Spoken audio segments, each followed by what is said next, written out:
Ladies and gentlemen, it's the Big Jiu-Jitsu Show, a member of the Pod Bros Podcast Network. Go to podbros.com, listen to one of those other shitty podcasts that aren't ours. And don't forget to go to bigjujitsu.com. Don't forget to subscribe to us and like us. And remember, we're still doing that iTunes review, so I think we're pretty close.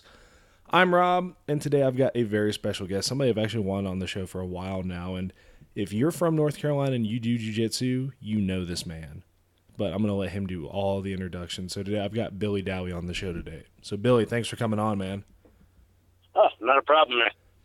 So how did you get started doing jiu-jitsu? Like, just fell into it one day, or like how'd it go? I was actually kickboxing down in New Orleans, and I had this skinny little Venezuelan guy that he started working out with us, and he's really weak. He's about 6 foot tall, 150 pounds, and everybody told me what a badass he was. And long and short of it, I asked him to show me, and he pulled my shoulder out of socket for me, and I started training with him the next day. So you got the practical application of it, like, right off the bat then? Oh, yeah. Nice. So New Orleans, and now you're in North Carolina. Was like there's some weird. Like, how'd you get up there? What brought you to North Carolina? Well, I first moved down here when I was like 19. I grew up in New Jersey, and moved down here, and then I kind of bounced around the country for a couple of years. Lived in New Orleans for 3 years. Started training down there, and then moved back up here. Nice. And then you continue your training and whatnot out here. So it was like, I know, was it Greg Thompson you started training with in Gardner, or what was the actual story with that? Well, when I moved back here, I couldn't find anywhere. I got asked to leave a couple judo schools. They don't like flying arm bars instead of throwing when you're doing randori, apparently.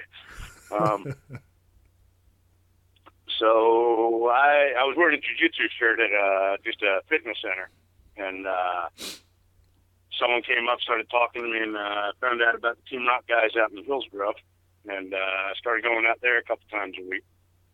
And that was the beginning of getting up with Greg and Jason and Spencer and all those guys. And from there, it seems to have grown quite a bit, because you're up at Forged Fitness now, right? Like, so where can people find you for doing your jiu-jitsu? I know we're like doing, seems like a condensed version of your history, but like where are you now? What are you teaching? Where are you teaching? Like, what do you do? I'm up at Forged Fitness in Raleigh. I'm there every day. I teach a noon class and then 2 classes in the evening, so I'm pretty easy to find. Up there in Raleigh. And so with jiu-jitsu and training, I know some of the things I've gotten to hear from you, from some of your stories, are like kind of like the old days where it was kind of hard to find training partners. I know one story in particular kind of sticks out in my mind was the one of you going to a kung fu school. Oh, yeah. Yeah, that was down in New Orleans. We had 2 guys that were teaching together. It was black belt Hani Salez, and then it was a purple belt who was a black belt in jiu-jitsu, a guy named Alfredo Ramirez. He's also the one that pulled my shoulder out of socket for me. They split up, and there was me and one other guy that were training with both of them. And we were the only ones training with Alfredo, and he told us if we got guys from other martial arts schools to come in, that he would charge them a discounted rate as long as they continued to train where they were at. And we thought that was really cool, and we really quickly realized what he was doing when we went to schools, because we just ended up getting in a fight at every school we went to. And the kung fu guy was going to rip our breastplate out of our chest or some crazy shit. And it didn't go too well for him. He got beat up pretty good. So pretty much he was causing you just kind of dojo storm these places and try to bring more students in, just kind of like without you guys realizing it until I guess like the first or second school. Oh yeah, he set us up real good, and then once we realized what was going on, we were having so much fun we didn't care. You just go in random schools and just be like, hey, we're jiu-jitsu guys. You want to fight? Or was it just more, I guess, maybe more polite than that? Yeah, we started pretty polite. Then again, you go to karate school and often to teach people how to really fight. They take offense to it. Yeah. Well, yeah, I mean, as soon as you get put on your back, it's like your whole world goes out the window. All that training you've done for years and years, and you're on your back getting your face beat in. You're like, shit, probably should wonder how to, like, probably should figure out what to do on the ground. Well, what was even more surprising is when I was on my back, I didn't know what to do. Like, for you doing jiu-jitsu? Oh, yeah. I was up for my back, and that's where they were getting really handled from everybody. Of course, being on top beating them is going to make sense. So yeah. Oh, yeah, we played a lot of guard with them and stuff. Oh, okay, yeah, now I get it. I'm sorry, my bad.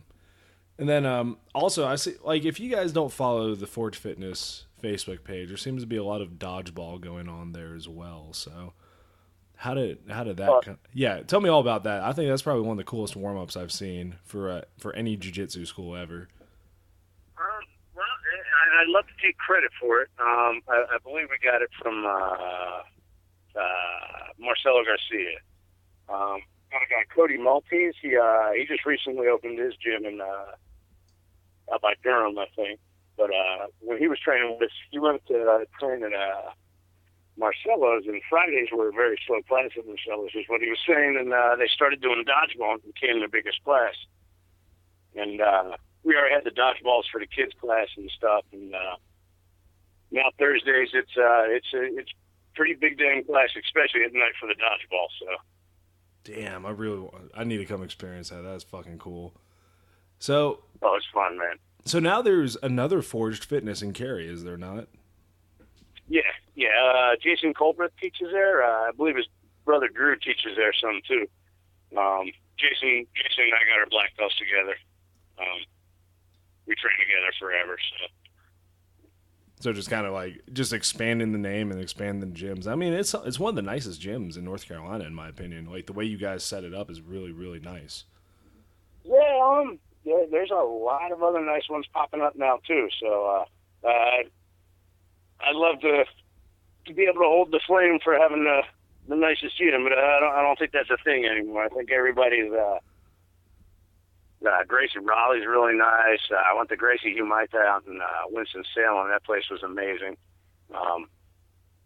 Everybody's kind of picking up the standard of what their place looks like, which is good because jiu-jitsu's not cheap. So people might as well come into a nice place, you know. That's true. So I mean, like when you started, you know, it was kind of, from what I gather, like training out in warehouses and stuff like that, garages some days, like.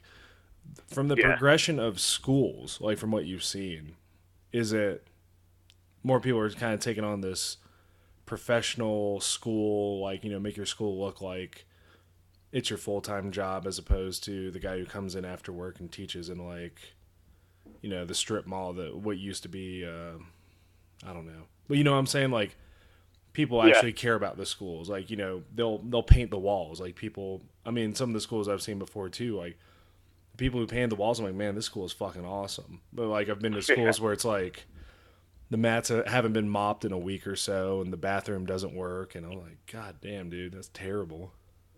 Well, a bunch of the guys that have been around for a while, we wanted nothing but fighters for a while. And running a fight gym, I mean, you're lazy, you don't clean, you don't learn people's names. Shit, people are heavy bags for the first couple of months anyway, and you find out if they're going to stick around.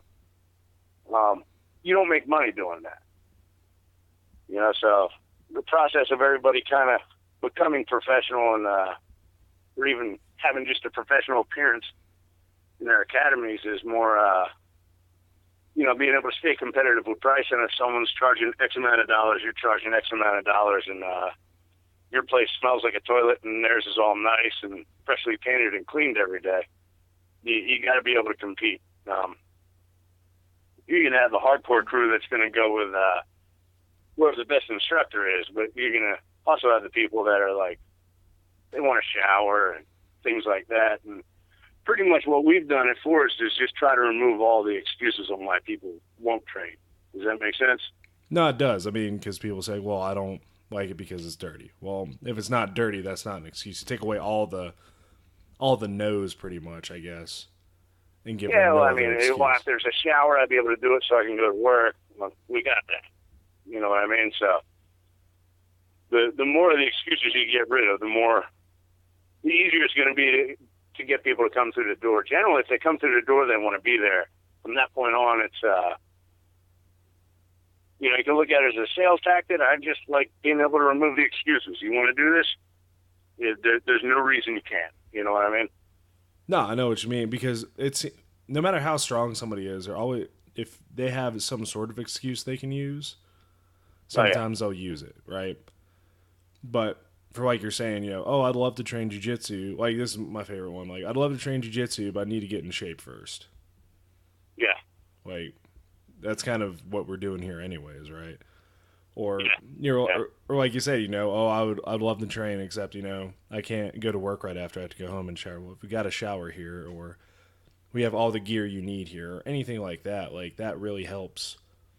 Not even just like the professionalism, I think more like the credibility of it as well for a good school. Oh, yeah. Well, I mean, like, don't get me wrong. It was fun smelling bad and hanging out in a place that smells bad and beating up other people that smell bad and everything. But, I mean, you only really want ringworm or impetigo or whatever other skin funky you get so many times. And, you know, once you commit into it and you want to do it for a living, it can't be run like that anymore. You know what I mean? Yeah, it has to. So we do people's laundry at our place. Wow, really? Yeah. Holy shit. That's actually really, really... So you wash everybody's gis and stuff like... Well, I imagine you would charge for that, right? Yeah.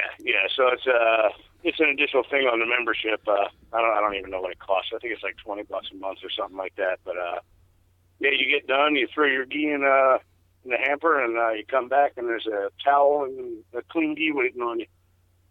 Holy shit, that's a really good idea. So was that... Hopefully that's something you came up with, because that's fucking genius right there. No, I'm a fucking idiot. I don't come up with shit like that. No, but that's like the type of amenities people want. I mean, it's so like we're going back to the whole, you know, it was fun to get beat up by people, you know, and Yeah. hang out in the gym, you know, like a few years ago, just get the shit beat out of you and feel like a real tough guy because, you know, you're all bruised up and it's just you and like 3 other people. But now, you know, schools who are looking to keep people or make it open to everybody, you know, it's a little nicer, it's a little easier. So do you like believe in the whole jiu-jitsu for everybody philosophy? Yeah. I mean, I don't think everybody's going to be a world champion competitor, but I think everybody should train.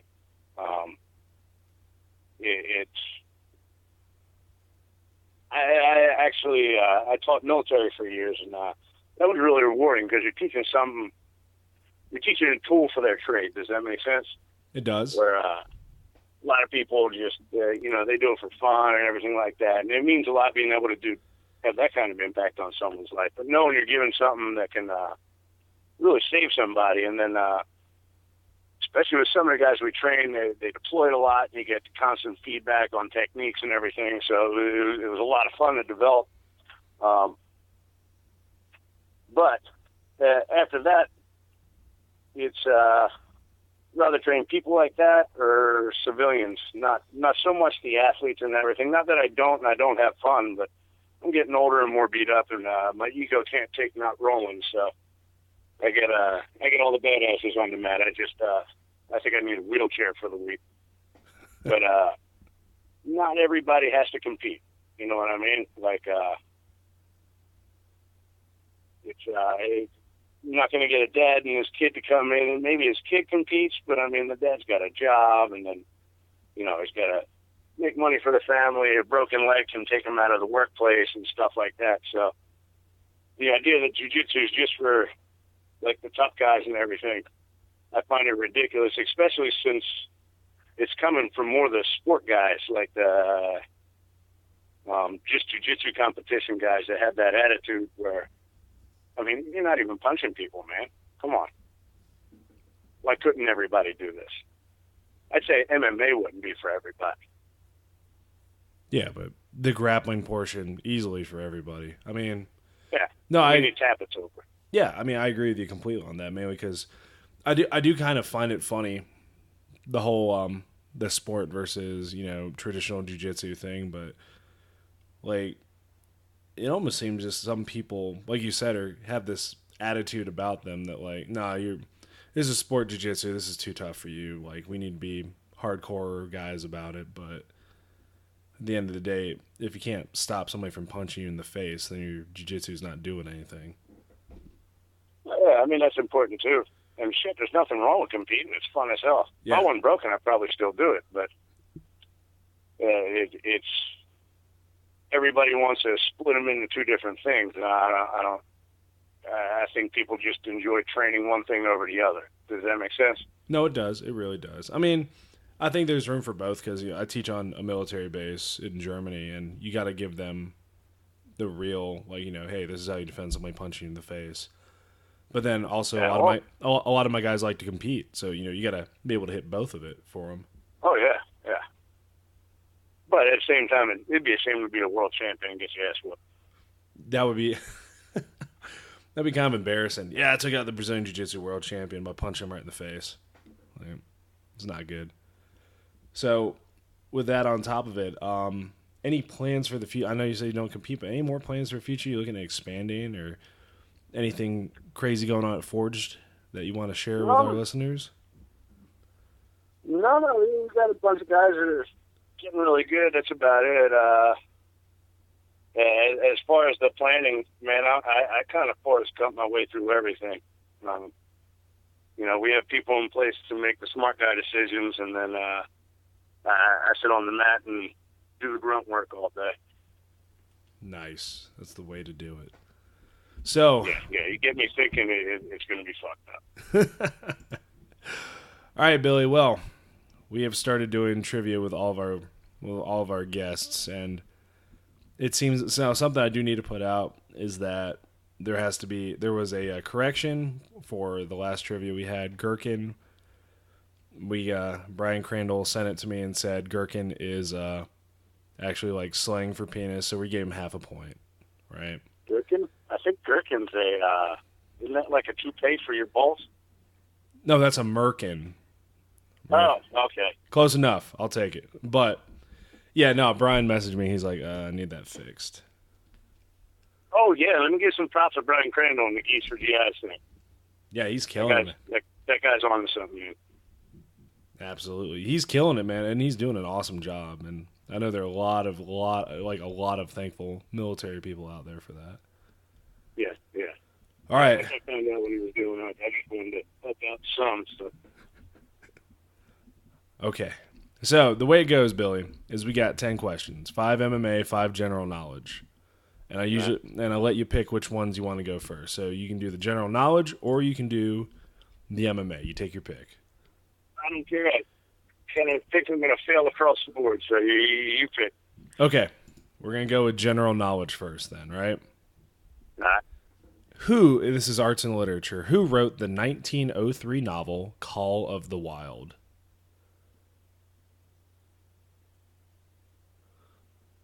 Is that Al Gore? No, that is incorrect. It is actually Jack London. Okay, yeah, Al Gore did the internet, right? Yeah, he invented the internet and lockboxes and all the other shit. All right, here we go. Entertainment. Who played the role of the bodyguard in the 1992 movie The Bodyguard? Will Ferrell. That is incorrect. It was actually Kevin Costner. It's pretty close, though. I'll give you that. Yeah, fair. All right, here we go. What Victor Hugo title character was enamored with a poor gypsy girl named Esmeralda? John C. Reilly. That is incorrect. It was actually Quasimodo. It's pretty close, though. John C. Reilly does kind of look like a hunchback, in my opinion. Raymond Burr played a journalist named Steve Martin in the American version of which giant monster movie? I couldn't even take a guess at that point. All right. It was the original Godzilla King of the Monsters. That was old as shit. All right. Last one for general knowledge, Billy. All right. All right, here we go. What does the abbreviation WWW stand for? World Wide Web, and I just ruined that. I thought I was going to get them all wrong. That is correct. So you are on the board, Billy. You're 1 of 5 right now. So general knowledge, probably not your strong suit. That's okay. Let's see if we can make it up for in MMA, right? Some of them are actually, these were kind of some fucking crazy questions, too. What, MMA ones? No, the general knowledge ones. Because they could be easy. I'd probably fuck them up. So, all right, here we go. What nickname is UFC and MMA legend Ken Shamrock best known by? The world's most dangerous man? That is correct. He also used it in the WWF, so good on him, right? Vitor, the Phenom Belfort, is from where? Brazil.